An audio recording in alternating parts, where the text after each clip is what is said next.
Assiste aujourd'hui à une montée des tensions depuis l'annonce des mesures protectionnistes américaines. Le terme de guerre commerciale est très souvent employé en tant que colonel de réserve. Comment voyez-vous l'utilisation de ce terme de guerre? Alors, le vocabulaire de la guerre est de toute manière un peu utilisé à tort et à travers dans bien des domaines. Je dirais qu'en l'occurrence, c'est un affrontement tous azimuts qui a lieu.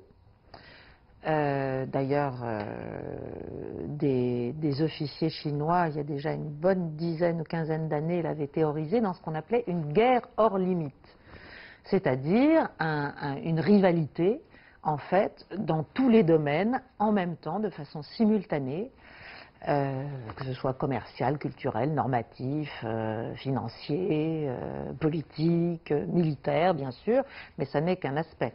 Donc, c'est un peu outrancier, mais c'est un affrontement, évidemment, parce que l'affrontement sino-américain est en train de devenir très structurant de la réalité internationale. Et il va y avoir progressivement, je crois,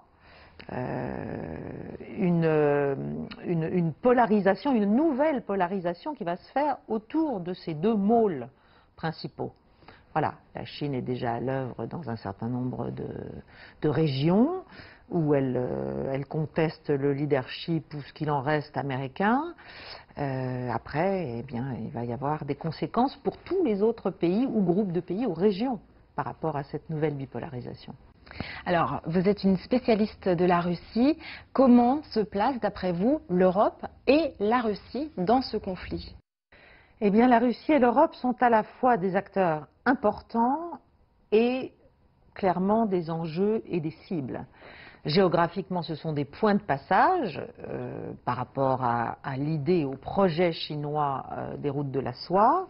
Et de l'autre côté, nous avons bien sûr l'Amérique qui cherche à reprendre en main, très concrètement, à l'heure actuelle même sur l'affaire syrienne, reprendre en main son ancien, comment dirais-je, son ancien théâtre de jeu, d'influence et d'allégeance traditionnelle que constituait l'Europe, y compris élargie et même surtout élargie. Voilà, dans le cadre de l'OTAN. Donc derrière tout cela, il y a aussi la question de l'avenir de la défense européenne, l'avenir de l'Alliance atlantique et évidemment l'avenir de l'Europe en tant qu'unité stratégique autonome valable, crédible. Et de ce point de vue-là, la Russie, elle est entre deux eaux. Elle est entre la Chine et l'Europe. Elle a compris que l'Europe ne voulait pas d'elle, et on le lui fait comprendre jour après jour, et donc elle a tendance à se retourner nécessairement vers la Chine. Et c'est pour ça qu'il y a aussi tout ce discours, et d'évidents intérêts, et d'évidentes convergences aussi, notamment commerciales, peut-être plus que culturelles, entre Moscou et Pékin. On va continuer à parler d'avenir. Comment voyez-vous l'issue de ce conflit? Alors, l'issue immédiate, je pense que ça va retomber, c'est-à-dire que voilà, le président chinois a pris l'initiative d'une baisse des tensions.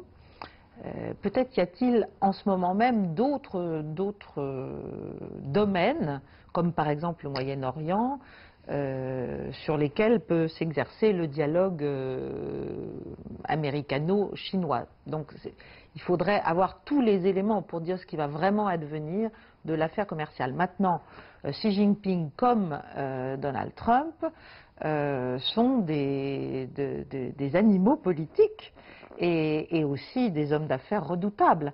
Donc il faut aussi resituer ça dans une vaste négociation de ce que sera l'influence respective de l'un et l'autre pôle à l'avenir, et notamment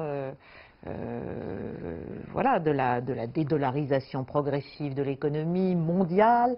Enfin, il y a d'autres phénomènes qui sont en arrière-fond de cette petite-là séquence.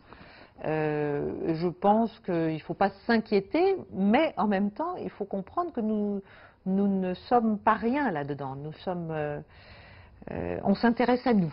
Il n'y a pas que les Chinois et les Américains n'ont pas qu'un dialogue strict entre eux. Nous sommes au milieu. Voilà.